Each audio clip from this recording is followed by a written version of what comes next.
Wednesday, May 26th. Happy National Paper Airplane Day. Please rise to the pledge.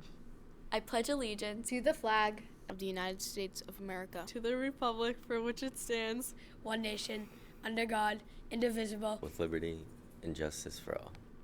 Moment of silence. Please be seated. The varsity softball team beat South Shore Voc 11-4. The seniors are gone, so we're going to ignore what they did during the game. Olivia Raza had 3 hits and scored 2 runs, while Neela Boyd had 2 hits and scored 3 runs. Joelle Cameron joined the fun with 2 hits as well. Kelly Terrio may need a tetanus shot after recovering a ball from a nearby swamp. The girls now have 5 wins and 0 losses for the year. The JV softball team got their first win against Tri-County 8-3. McKenna Walsh had a great game on the mound with 12 strikeouts. Bella Hyde had 2 awesome doubles, and Cassidy Peralt had a 3-run double that cleared the bases to secure the win. Any boys ice hockey players who played this year, there will be a meeting tomorrow at Power Block in the gym. If you have any questions, please see Ms. Hamill in the athletic office. And now we go to Brianna with another edition of Today in History. On the evening of May 25th, 2020, officially 1 year ago yesterday, white Minneapolis police officer Derek Chauvin kills George Floyd, a black man, by nailing on his neck for almost 10 minutes. The death touched off what may have been the largest protest movement in the U.S. history and a nationwide reckoning on race and policing.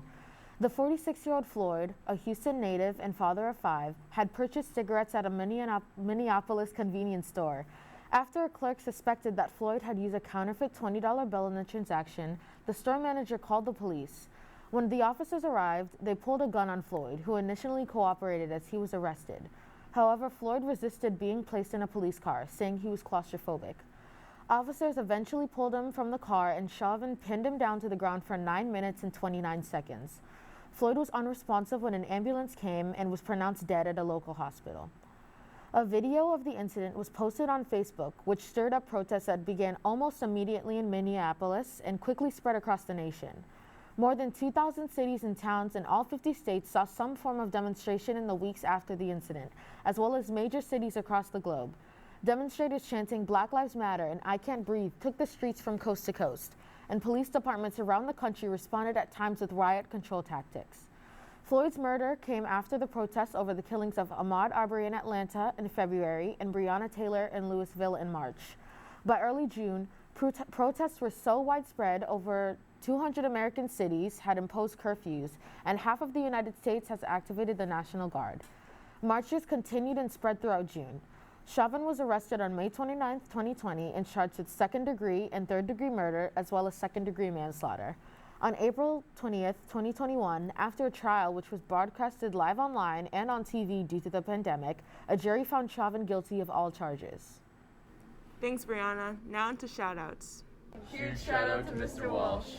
Shout out to Amanda Jakes. I give a shout out to Joelle. Shout out to Caitlin McGrath for being great. Shout out to Joey LaRosa. Shout out to my boy Jack Toner. Shout out to Drew Rifle. My 2019 self wants to shout out Sam Hurley. The weight room is open to any WB student today and tomorrow from 4 to 6 p.m. Anyone that is interested, please see Ms. Hamill in the athletic office. Today's break menu is scrambled egg and cheddar wraps with the hash brown patty, pizza, soft pretzels, funnel cakes, assorted breakfast sandwiches, and pastries. Don't forget to grab your bag lunch as you leave. Today's varieties are PB&J Uncrustable and an individual cheese pizza, and it's free. Finally, a happy birthday to Patrick Lyman. That's all for announcements today. On behalf of Brianna, myself, and the morning crew, have a great day.